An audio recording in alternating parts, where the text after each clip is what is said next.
thousands are being put into concentration camps and butchered in an ethnic purge in Ethiopia, reports say. Here's a summary of the article. Thousands of ethnic Tigrayans are being put into concentration camps, tortured and brutally killed in Ethiopia as part of an ethnic purge, a report from The Telegraph says.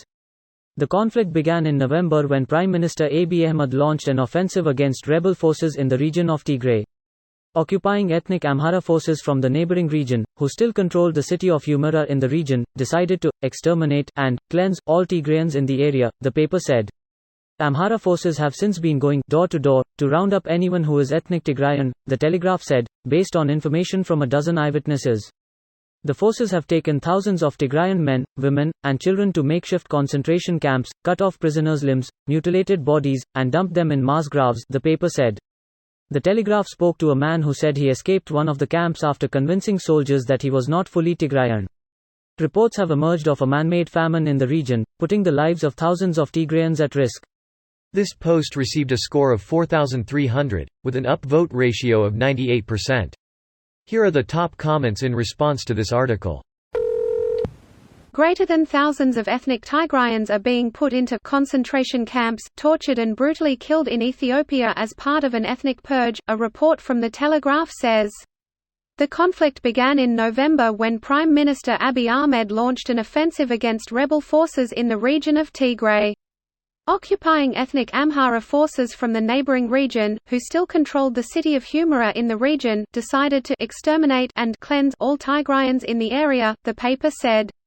Amhara forces have since been going door to door to round up anyone who is ethnic Tigrayan, The Telegraph said, based on information from a dozen eyewitnesses. Secretary of State Christopher Warren in 1994. We will not use genocide language concerning Rwanda.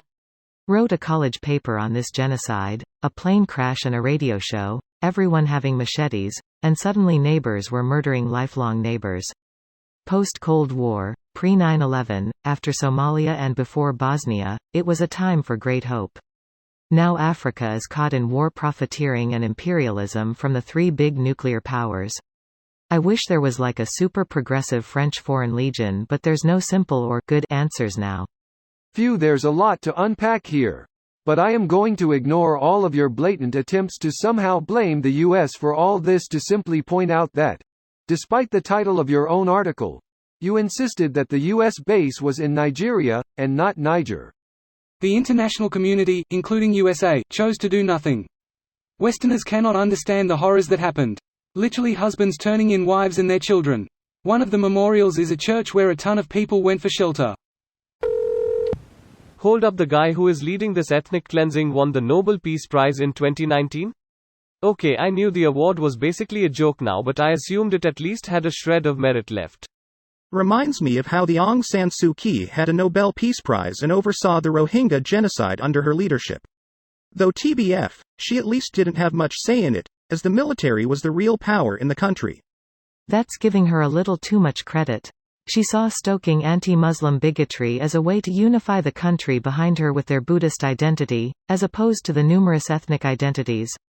She did not come close to doing the bare minimum one would expect of any prominent politician, let alone one holding the highest elected office.